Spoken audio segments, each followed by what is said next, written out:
En el seminario pasado hablamos acerca de la anatomía e histología renal. En este seminario vamos a hablar acerca de los procesos en la formación de orina.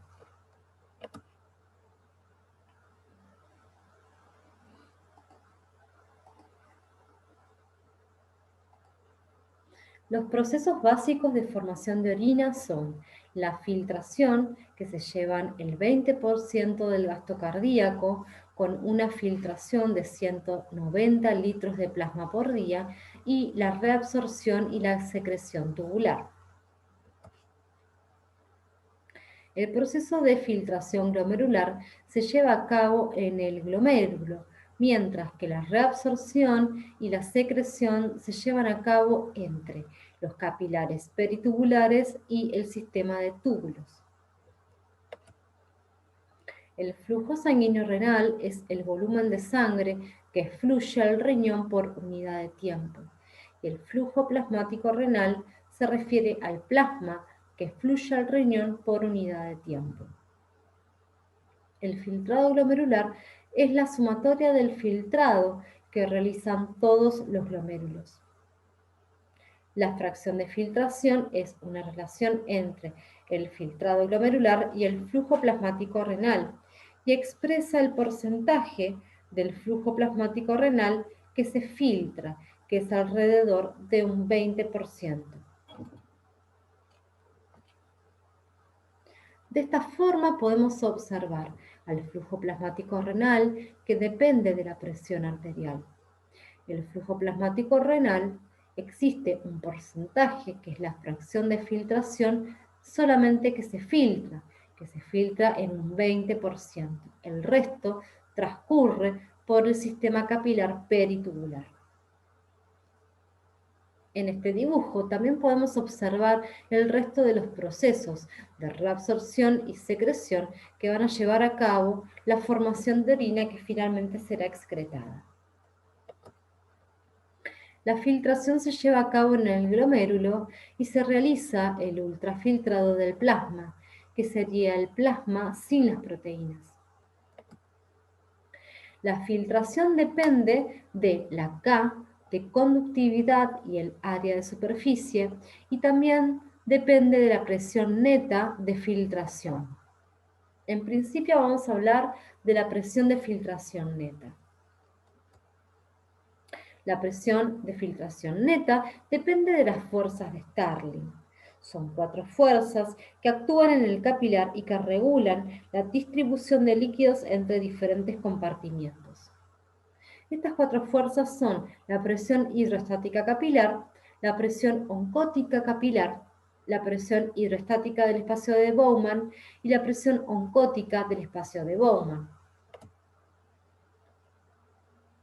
Con respecto a la dinámica de la filtración y sus fuerzas de Starling, encontramos 2 fuerzas que promueven el filtrado glomerular y que son la presión hidrostática capilar y la presión oncótica del espacio de Bowman. Por lo contrario, encontramos 2 fuerzas que se oponen al proceso de ultrafiltración glomerular y que son la presión oncótica capilar y la presión hidrostática del espacio de Bowman. La presión neta de filtración es igual a la presión hidrostática glomerular menos la presión en el espacio de Bowman, hidrostática, menos la presión oncótica del espacio capilar. Eso va a dar un resultado de 10 milímetros de mercurio que va a promover el proceso de filtrado glomerular. Si tomamos un capilar y evaluamos las diferentes presiones hidrostática y la presión oncótica, vamos a observar en relación a la presión hidrostática en la línea continua que la arteria renal tenemos una presión elevada, similar a la presión encontrada en la presión arterial sistémica, que va disminuyendo a medida que la arteria se encuentra bifurcándose a medida que ingresa al riñón. Pero en el capilar glomerular, la presión hidrostática se mantiene relativamente constante y desciende o disminuye a medida que transcurre por el capilar peritubular y el sistema venoso. Con respecto a la presión oncótica ocurre lo contrario, se mantiene relativamente constante a medida que transcurre por el sistema arterial. Cuando estamos en el capilar glomerular vamos a observar un aumento en la presión oncótica que se encuentra relacionado con el aumento en la concentración de proteínas relacionadas con el mismo proceso de ultrafiltrado.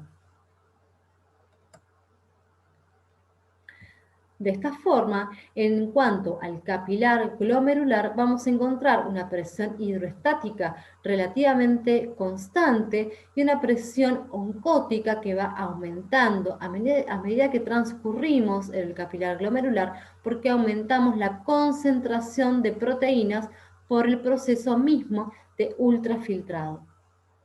En cambio, cuando hablamos del capilar peritubular, las presiones hidroestáticas se mantienen relativamente constante y en descenso, y la presión oncótica se mantiene en descenso, lo cual promueve el proceso de reabsorción y secreción propia de este proceso. Por lo tanto, ya hablamos de la filtración en cuanto a la presión de filtración neta, que son variables de acuerdo a la presión hidrostática y a la presión oncótica.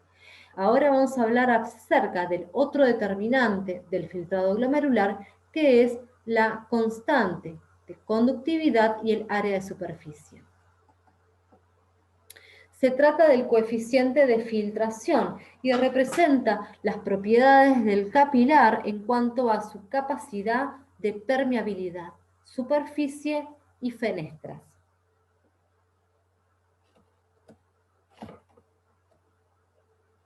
Tamaño de las sustancias.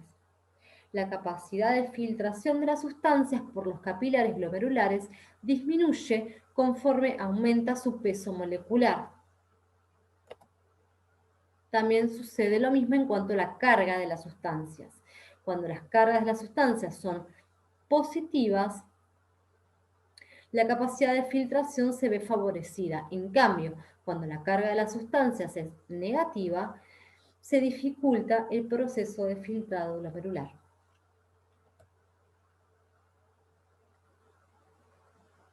Vamos a hablar acerca de la autorregulación.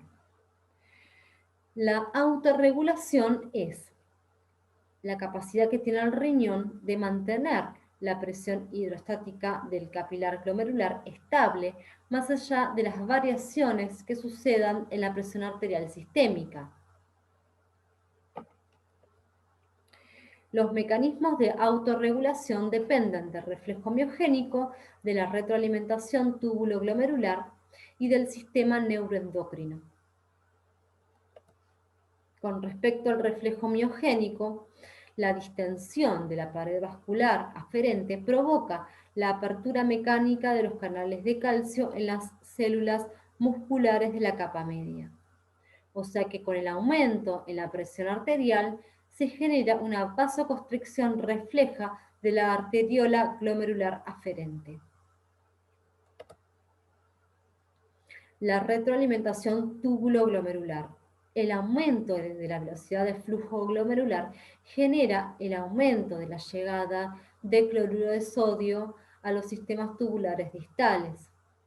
Existe un sensor en la mácula densa de la concentración de cloruro de sodio, que va a generar la vasoconstricción de la arteriola glomerular aferente, con posterior disminución de la velocidad de flujo glomerular. Por lo tanto, ya hablamos acerca del reflejo miogénico, hablamos del proceso de retroalimentación túbulo-glomerular y finalmente tenemos que hablar del sistema neuroendocrino. Como hablamos en el sector de anatomía e histología, en cuanto al capilar glomerular, se encuentra entre dos arteriolas, la arteriola glomerular aferente y la arteriola glomerular eferente. Eso va a generar que la vasoconstricción y la vasodilatación de estos capilares va a generar cambios en la fracción de filtración capilar. Por lo tanto, existen sustancias como la noradrenalina, la adrenalina y la endotelina que van a generar una disminución del filtrado glomerular. El óxido nítrico y las prostaglandinas con vasodilatación de la arteriola glomerular aferente va a generar un aumento del filtrado glomerular.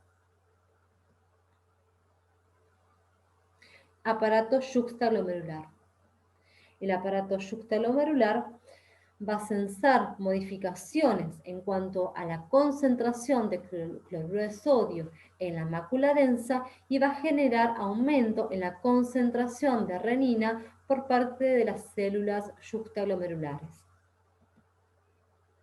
El aumento de renina va a generar la conversión de angiotensinógeno hepático en angiotensina 1.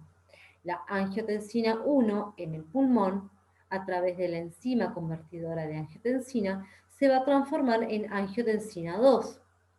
La angiotensina 2 en cerebro va a promover la liberación de la hormona antidiurética que va a actuar finalmente en el riñón. La angiotensina 2 va a actuar sobre la glándula suprarrenal aumentando la secreción de la aldosterona y también la angiotensina 2 actúa en el riñón propiamente dicho.